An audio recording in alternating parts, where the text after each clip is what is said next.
transitioning over to something real quickly I wanted to get into was the Europa League final that happened the other week. It was Sevilla winning what seems like their millionth Europa League Yeah. championship. And, there was, I made a joke in the group chat. I was like, there's the unstoppable force versus the immovable object, given that Sevilla had never lost a Europa League final and Jose Mourinho, the manager of Roma, the team they played, had never lost in a European final at all. So it was kind of a small joke, but I mean Sevilla, they had to have been the unstoppable force because they went through and won on pens, but Mourinho was going crazy on the official after the game about a potential I think it was a handball maybe or something that they Yeah. missed. But Yeah, kind of lost them the game. I don't know. VAR is so weird to me. Like, I don't understand. I know they like talked when it was like first introduced, like, oh, we're looking into it like American sports, like kind of how they do it. But like, I thought it was a clear handball. Obviously, like anyone can see that. But like, and we'll kind of get into it with the FA Cup final too, because I thought there was a yeah, questionable call. Dude, VAR, like, it's not like an American football game where like you have to watch like what the corners and receivers are doing. Like, there's a billion things going on. Just like watch the ball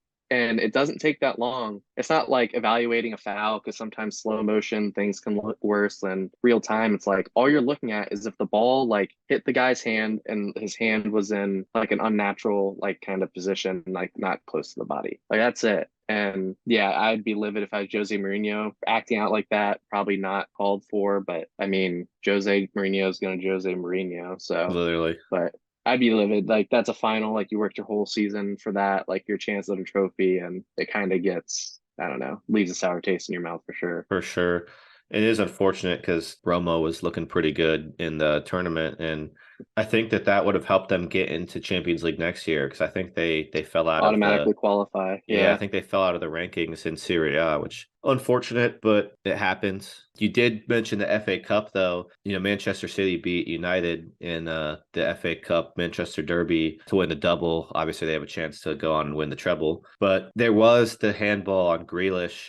Ultimately, Bruno converted the penalty. That was one of those weird ones where like they continued play for like 3-4 minutes and then Yeah. they like I don't know. I'm under the impression like like train of thought is like if you're gonna review something like you got to stop because like what happens if United is like United City or go down and City. score. Yeah, Yeah. exactly. Then like you're just gonna give a penalty. It's like I hate to keep referencing my favorite NBA team, the Miami Heat, but like last year Yeah. in the playoffs, there was like a moment where like a player hit a 3-pointer, but like his foot was like elevated over the out of bounds line, or I forget what it is now, but like they retroactively took points away, and it's like how are you going to do that? Like the team's playing with the assumption that they're down this much or they're up this much, so it just Yeah. I'm just not a fan of that. Although I thought it hit Grealish's hand, but it didn't seem like it. They didn't need that Yeah. much time to evaluate it. And to be fair, this one was tough because like you could argue because Grealish was in the air jumping, like your arms are gonna go up,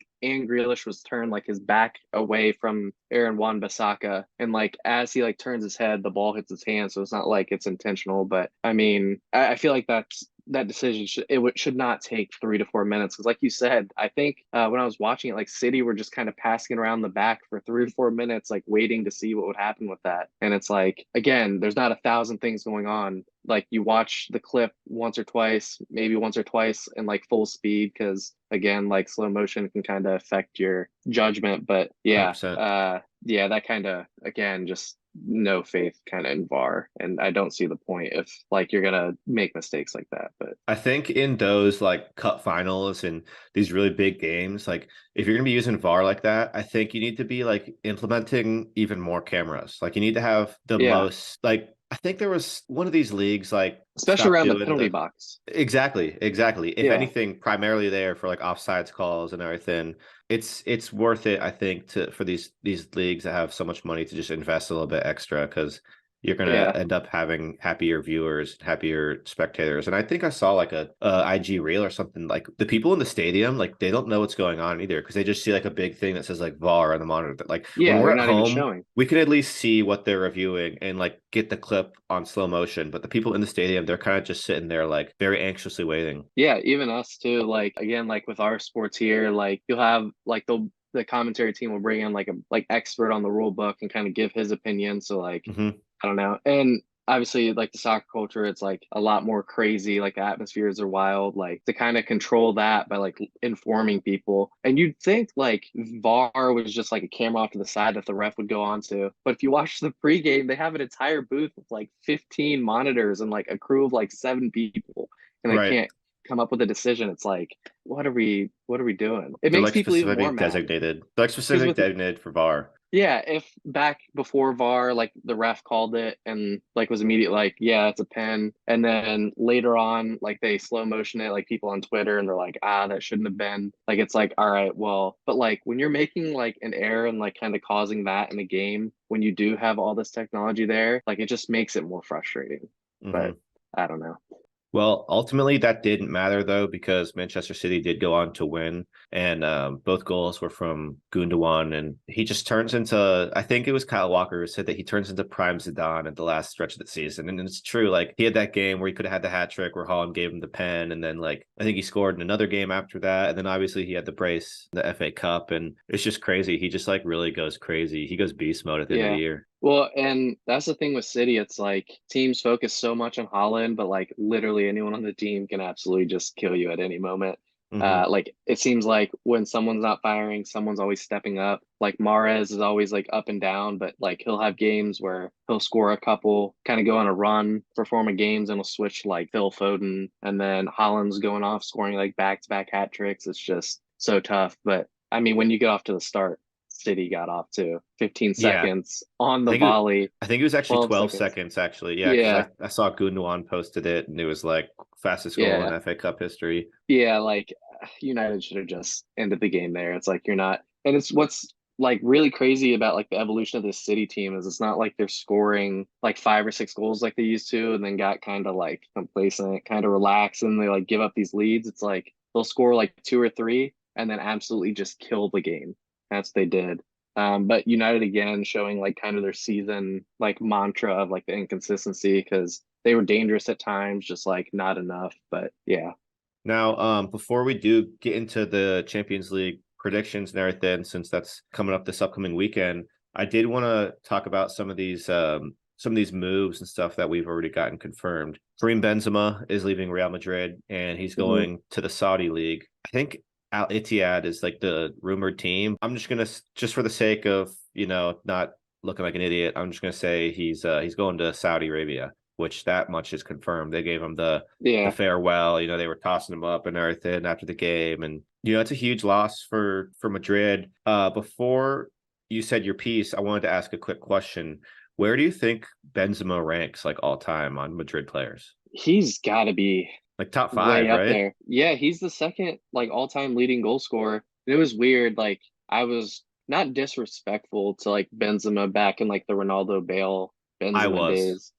Like, but it was like I don't know. He was like it felt like he was kind of there, would chip in, but like looking back, he just did his role. Like it was incredible. He like let Ronaldo shine, Bale shine, like the midfield, and kind of did the dirty work. And then they all leave, and he's still there, and then goes on to win a Ballon d'Or by himself. Like looking back, like I don't think I was ever again like disrespectful, but I definitely like underrated and undervalued him. But yeah, just looking back at his career, everything they accomplished, like what 5 or 6 Champions Leagues, Ballon d'Or, second all-time leading goal scorer. Definitely, it feels like. I mean, they've had so many good players. Like it's hard to think of like a top five right now, but you could probably for sure make a case top five. I said that I was disrespectful, but like at the time I was like very much a casual soccer fan, football fan, Mm-hmm. whatever. And ironically, I did kind of rep Madrid at the time just because like I saw Ronaldo. I was like, oh, this guy's dope.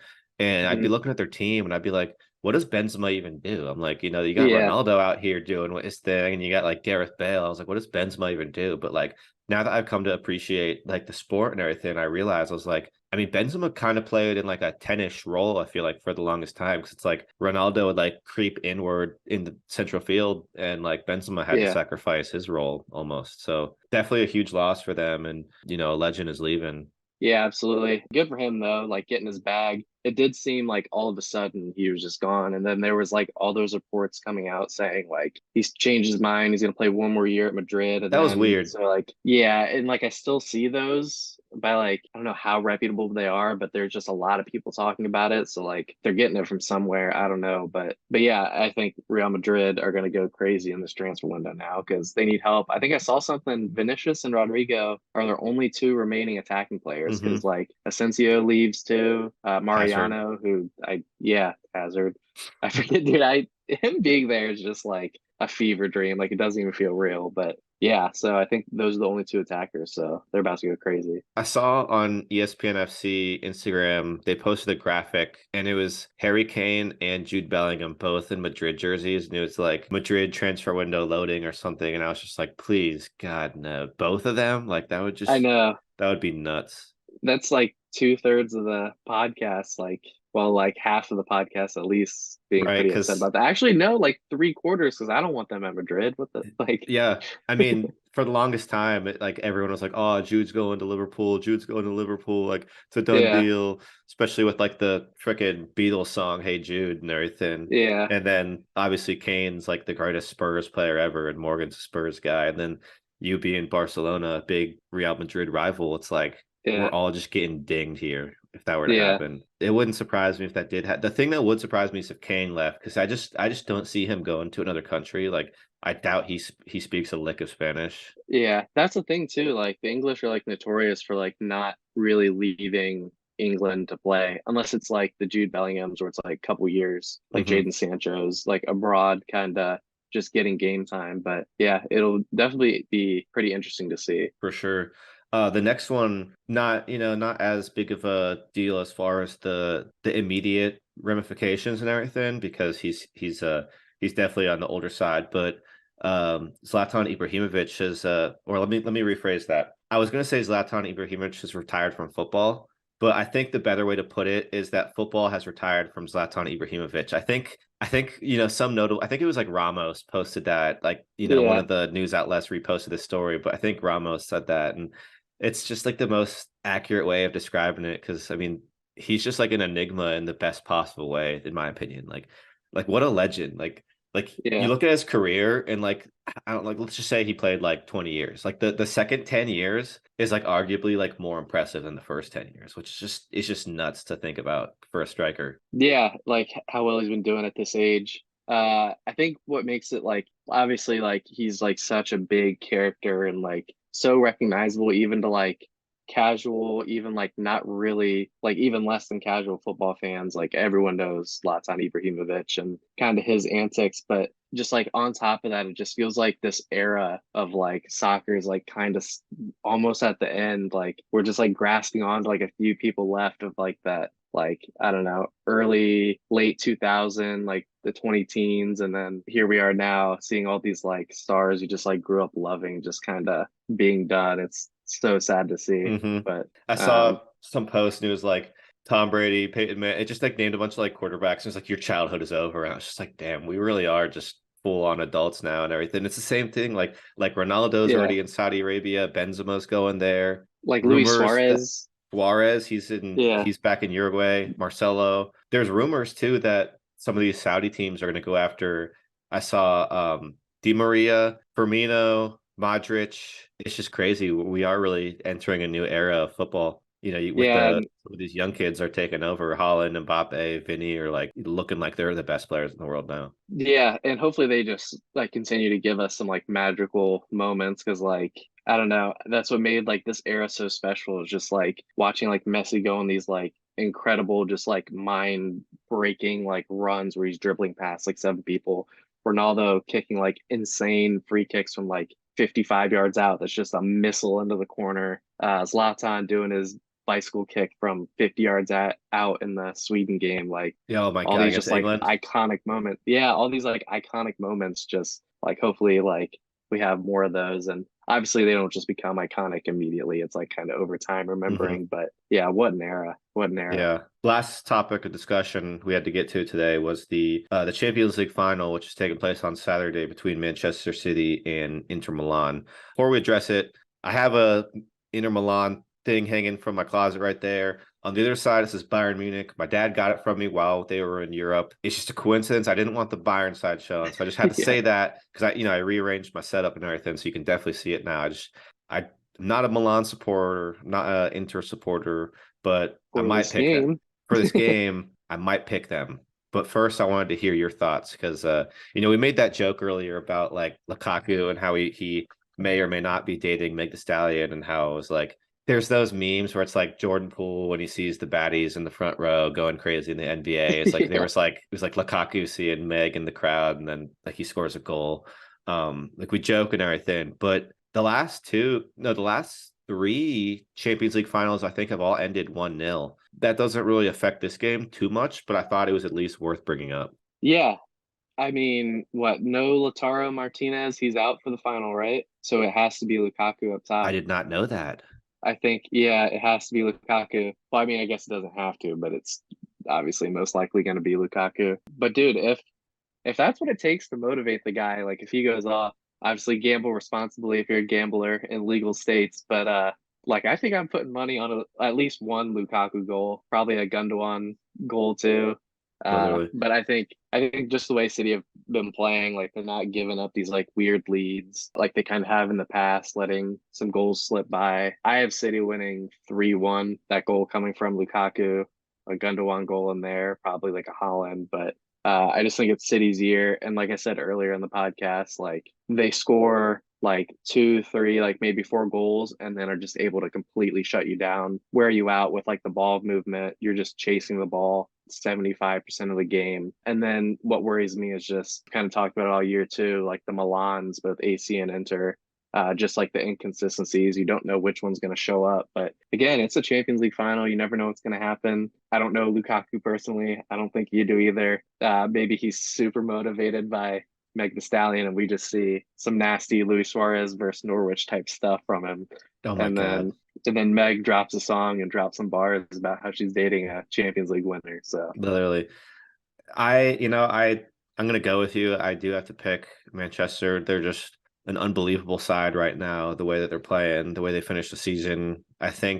I mean, they lost to Brentford, but like that doesn't really count because the league was already wrapped up and they were kind of benching some players and letting them get some rest for the two cup finals they had. So I don't really count that so much. But so they had like unbeaten streak since February, I think, when they played Spurs. I don't see that ending right now. They're too tough. I think Inter is too defensive minded. I mean, like they play like a 5-3-2. I'm gonna say 2-0 City. I don't know who's gonna score, but I don't think it'll be as exciting of a game as we'd like it to be. It seems like the last couple haven't been the most intense games ever, but at the end of the day, you're trying to win a trophy, so like you're not really worried about how it looks for a viewer when you're playing. yeah, but at Yeah. the same time too, like you got to be true to who you are and how you got there. Like a lot of teams are just like scared to like make a mistake and whatever. So it'll be really interesting. I think Pep has it together. It'd be really fun if Milan were just like, look, we're really not supposed to be here. No one thought we'd be here. Like, let's send it and see what happens. Because at the same time, it's just like City's probably not expecting that, and maybe catch yourself with an early goal or two, and then try to navigate the waters from there. But I hope it's a fun game because, like you said, the last couple have ended 1-0.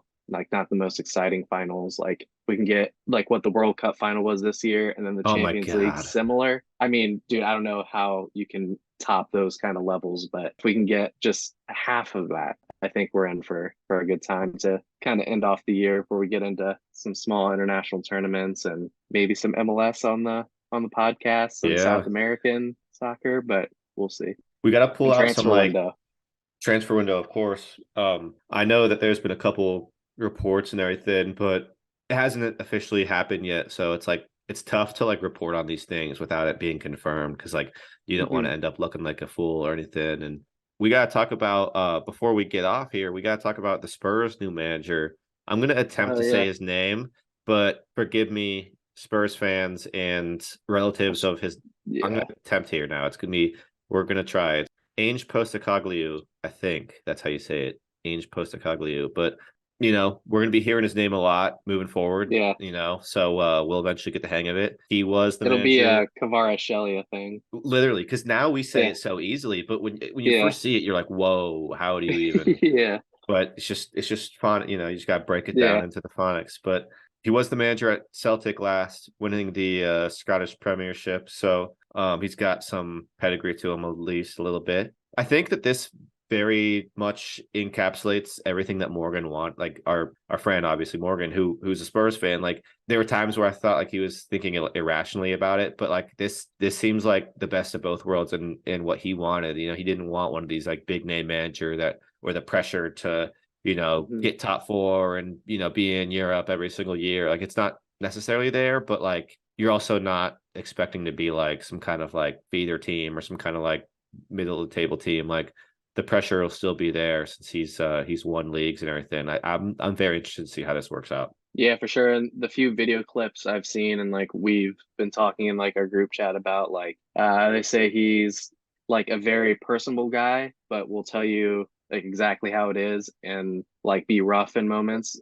Seems like a really good like man manager, which I think Spurs like desperately need.